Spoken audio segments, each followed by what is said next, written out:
Welcome to SK தகவல். So இந்த சேனலில் பார்த்தீங்கன்னா டிஎன்எல்ஏ சம்மந்தமான எல்லா இன்ஃபர்மேஷனும் கொடுத்துருக்கோம். ஸோ இது வரைக்கும் இந்த சேனலை சப்ஸ்கிரைப் பண்ணாமல் இருந்தீங்க அப்படின்னா சப்ஸ்கிரைப் பண்ணிக்கோங்க. அது மட்டும் இல்லாமல் பக்கத்தில் இருக்க பெல் ஐக்கனை கிளிக் பண்ணிக்கோங்க. அப்போ தான் நான் போடக்கூடிய வீடியோ வந்து உங்களுக்கு உடனுக்குடனே ரீச் ஆகும். நீங்கள் உடனே வந்து அந்த இன்ஃபர்மேஷன் என்ன அப்படிங்கிறத பார்த்து தெரிஞ்சுக்கலாம். சரிங்களா?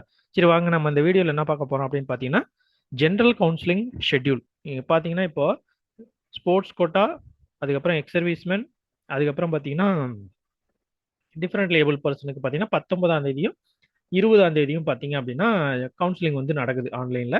நெக்ஸ்ட் அதுக்கு அடுத்து பார்த்தீங்கன்னா general counselling schedule. General counselling வந்து நடக்க போது அதனுடைய ஷெட்யூல் வந்து இங்கே கொடுத்துருக்காங்க. அதை பற்றி தான் நம்ம வந்து டீட்டெயிலாக இந்த வீடியோவில் பார்க்க போகிறோம். சரிங்க.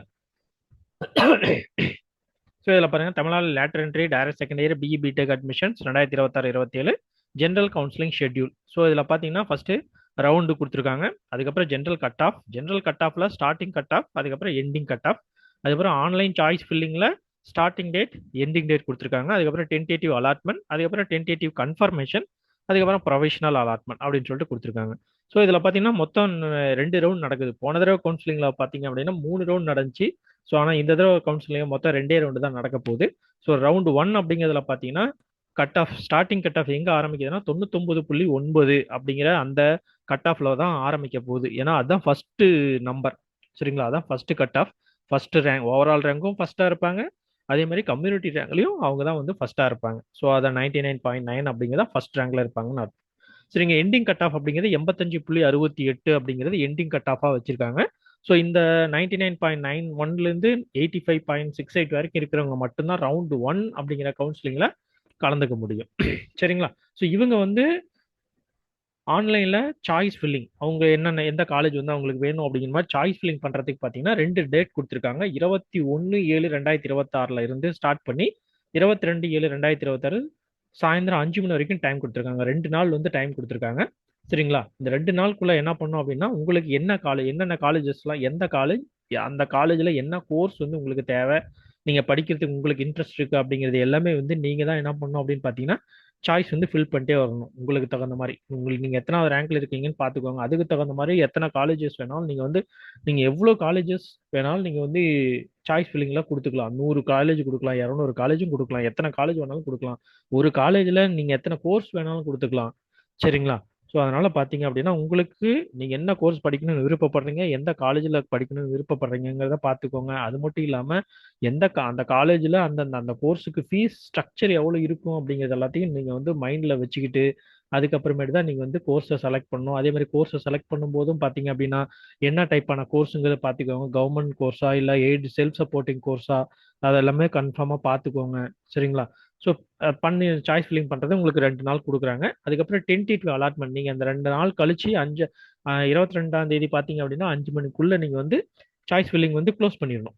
க்ளோஸ் பண்ணிட்டீங்கன்னா 23ஆம் தேதி காலையில் உங்களுக்கு நீங்கள் கொடுத்துருக்கிற சாய்ஸ் ஃபில்லிங்கில் உங்களுக்கு வந்து உங்களுடைய ரேங்க்கு தகுந்த மாதிரி உங்களுக்கு முன்னாடி ஒரு 10 பேர் இருக்காங்கன்னா ஃபர்ஸ்ட் அந்த 10 பேர் வந்து என்ன காலேஜ், அந்த காலேஜில் என்ன கோர்ஸ் செலக்ட் பண்ணியிருக்காங்களோ அந்த கோர்ஸ் தான் உங்களுக்கு அலாட் ஆகும். அதுக்கு அடுத்து தான் உங்களுக்கு அலாட் ஆகும். அந்த ரேங்க் பிரகாரம் தான் ஆட்டோமேட்டிக்காக வந்துகிட்டே இருக்கும். ரேங்க் பிரகாரம் பார்த்தீங்கன்னா ஃபர்ஸ்ட் ரேங்க், அடுத்து 2வது ரேங்க் இருக்கிறவங்க, அடுத்து 3வது ரேங்க் இருக்கிறவங்க, அடுத்து 4வது ரேங்க் இருக்கிறவங்களுக்கு தான் ஃபர்ஸ்ட் அலோகேட் ஆகிட்டே வரும். அதில் பார்த்தீங்கன்னா அந்த சீட் அலோகேஷன் நான் ஒரு வீடியோ போட்டிருந்தேன். ஒவ்வொரு OC quota, OC, BC, MBC, MBC Muslim, MBC, SC, ST, SCA, so இந்த மாதிரி கோட்டாலாம் போட்டிருந்தேன். அதில் ஓசிக்கு 31% போட்டிருந்தேன். பிசி ஒவ்வொரு கம்யூனிட்டிக்கு தகுந்த மாதிரி போட்டிருந்தோம். ஓசிங்கிறது கம்யூனிட்டி கிடையாது, ஓப்பன் காம்படிஷன் 31%. அந்த 31% வந்து பார்த்தீங்கன்னா யார் வேணாலும் எந்த கம்யூனிட்டியில் இருக்கிறவங்க வேணாலும் சீட் வந்து எடுக்கலாம். இந்த ஃபர்ஸ்ட் ரேங்க்ல இருக்கிறவங்க எந்த கம்யூனிட்டியை வேணாலும் இருக்கலாம்.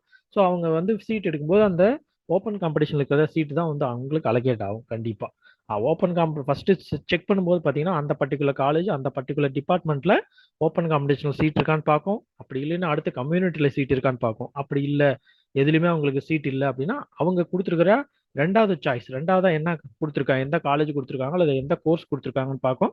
அதில் வந்து ஃபர்ஸ்ட் ஓசி ஓப்பன் காம்படிஷன் சீட் இருக்கான்னு பார்க்கும். இல்லைன்னா அடுத்து அவங்களுடைய கம்யூனிட்டியில் சீட் இருக்கான்னு பார்க்கும். இருந்துச்சுன்னா அந்த காலேஜுக்கு அவங்க அந்த டிபார்ட்மெண்ட் அவங்களுக்கு அலோகேட் ஆகி வெளியே வந்துடும். சரிங்களா? ஸோ அதான் வந்து டென்டேட்டிவ் அலாட்மெண்ட் 23ஆம் தேதி உங்களுக்கு வந்துடும். நீங்கள் அந்த 23ஆம் தேதி ஈவினிங்குள்ள 5 மணிக்குள்ள என்ன பண்ணணும்னா உங்களுக்கு அலாட் ஆகிருக்கிற காலேஜ் வந்து ஓகே, நான் இந்த காலேஜ் வந்து எடுத்துக்கிறேன், சரிங்களா, இந்த காலேஜ் வந்து நான் சேர்ந்துக்கிறேன் அப்படின்னு சொல்லிட்டு நீங்கள் எக்ஸப்ட் கொடுத்துட்டு நீங்கள் என்ன பண்ணலாம், எக்ஸெப்ட் பண்ணி குடுத்துரலாம். சப்போஸ் இல்ல நான் எனக்கு இந்த காலேஜ் வந்து அலாட் ஆயிடுச்சு. இருந்தாலும் எடுத்துக்கிறேன். இருந்தாலும் நான் அப்வர்ட்ல மூவ் பண்றேன். அப்வர்ட் மூவ் பண்றேன்னா, நான் மேல குடுத்துருக்கிற காலேஜஸ் உங்களுக்கு அலாட் ஆகாம கீழ ஒரு 10 அதான் குடுத்த காலேஜ் வந்து அலாட் ஆயிருக்கு. பட் நீங்க 3 மேல இருக்கிற காலேஜ் சப்போஸ் உங்களுக்கு சீட் இனிமேல் கிடைச்சா நீங்க எடுத்துக்கிற மாரி இருந்துச்சு அப்படின்னா, நீங்க அப்வர்ட்க்கு டைரக்ஷன் வந்து குடுக்கலாம். அக்செப்ட் பண்ணிக்கிறேன். இருந்தாலும் நான் மூவ் அப்வர்ட் அப்படிங்கிற மாரி குடுக்குறேன் அப்படிங்கிற மாரிலாம் குடுக்கலாம். சரிங்களா? சரிங்களா? அப்படி இல்ல நான் இந்த காலேஜ் எடுத்துக்கிறேன் அப்படின்னா, புரொவிஷனல் அலாட்மென்ட் உங்களுக்கு அப்பயே வந்துரும். 24/7/2026 அன்னைக்கு. சரிங்களா? அடுத்த நாள் வந்து உங்களுக்கு அந்த காலேஜ்ல சீட் அந்த காலேஜே அலாட் ஆயிரும். சப்போஸ் நம்ம போர்டு கொடுத்துருந்தீங்கன்னா அந்த காலேஜ் வேணாம்னு சொல்லி யாராவது இருக்காங்க அப்படின்னா அவங்களுக்கு அலாட் ஆகும். உங்களுக்கு அலாட் ஆகி உங்களுக்கு 24/7/2026 அன்னைக்கு ப்ரொவிஷனல் அலாட்மெண்ட்டே நீங்க என்ன காலேஜ் எந்த கோர்ஸ் சூஸ் பண்ணியிருந்தீங்களோ அந்த கோர்ஸ் வந்து உங்களுக்கு அலாட் ஆகி வந்துடும். நீங்க என்ன பண்ணலாம் அதுலயே வந்து பாத்தீங்கன்னா என்னைக்கு நீங்க அந்த பர்டிகுலர் காலேஜ்ல போய் ரிப்போர்ட் பண்ணணும் அப்படிங்கிற டேட்லாம் கொடுத்துருப்பாங்க. கிட்டத்தட்ட ஒரு 5 days ஒரு வாரத்துக்குள்ள தான் டைம் கொடுத்துருப்பாங்க. ஸோ அதனால கொஞ்சம் நீங்க பார்த்து பண்ணிக்கோங்க. அதே மாதிரி ஃபீஸும் பார்த்தீங்க அப்படின்னா ஹாஸ்டல் ஃபீஸு காலேஜ் ஃபீஸு எல்லாமே வந்து பார்த்தீங்கன்னா ஒட்டுக்கா கட்ட சொல்லி எல்லாம் சொல்லுவாங்க. அதையும் கொஞ்சம் ரெடி பண்ணி வச்சுக்கோங்க. சரிங்களா? ரெண்டாவது ரவுண்டு பார்த்தீங்க அப்படின்னா ஸ்டார்டிங் கட் ஆஃப் 85.67லேருந்து எண்டிங் கட் ஆஃப் 51.85 வரைக்கும் இருக்கு. அது எக்ஸாம் உங்களுக்கு சாய்ஸ் ஃபில்லிங் டேட் பார்த்தீங்கன்னா 25/7/2026லேருந்து 26/7/2026 5 மணி வரைக்கும். ஸோ சாய்ஸ் ஃபில்லிங்க்கு 2 நாள். அதேபோல் டென்டேட்டிவ் அலாட்மெண்ட் வந்து என்னைக்கு வரும்னா 27/7/2026 டென்டேட்டிவ் அலாட்மெண்ட் வரும். உங்களுக்கு ஓகேனா நீங்கள் அந்த காலேஜ் வந்து கன்ஃபார்ம் பண்ணிக்கோங்க. அன்னைக்கு சாயந்தரம் ஈவினிங் 5 மணிக்குள்ளே கன்ஃபார்ம் பண்ணிடுங்க. சரிங்களா? ப்ரொவிஷனல் அலாட்மெண்ட் உங்களுக்கு 28/7/2026 அன்னைக்கு வந்துடும். அதுக்கு அடுத்து அன்னைக்கு அந்த இதில் பார்த்தீங்க அப்படின்னா என்னைக்கு எந்த காலேஜில் போய் உங்களுக்கு சூஸ் ஆன கோர்ஸு நீங்கள் சூஸ் பண்ண காலேஜ் கரெக்டாக வந்திருக்கும். அதில் சீட் இருந்தால் வந்திருக்கும். இல்லைன்னா அடுத்த காலேஜ் அடுத்தடுத்து போயிட்டு எந்த காலேஜில் நீங்கள் கொடுத்துருக்கிற சாய்ஸ் ஃபில்லிங்கில் எந்த காலேஜில் வந்து சீட் இருக்கோ அது கொடுக்கும்.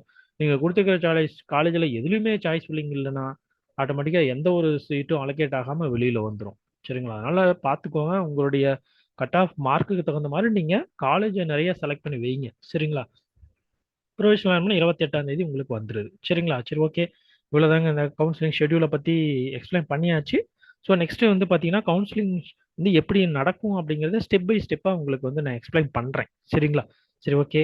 அதுவரை நான் இப்போ கொடுத்த இன்ஃபர்மேஷன் வந்து உங்களுக்கு பயனுள்ளதாக இருக்கும்னு நினைக்கிறேன். இருந்துச்சுன்னா இந்த வீடியோக்கு ஒரு லைக் கொடுங்க. அதே சமயத்தில் உங்களோட ஃப்ரெண்ட்ஸுக்கும் இந்த வீடியோவை ஷேர் பண்ணி விடுங்க. சரிங்களா? சரி, ஓகே. நம்ம நெக்ஸ்ட் அடுத்த வீடியோவில் சந்திக்கலாம்.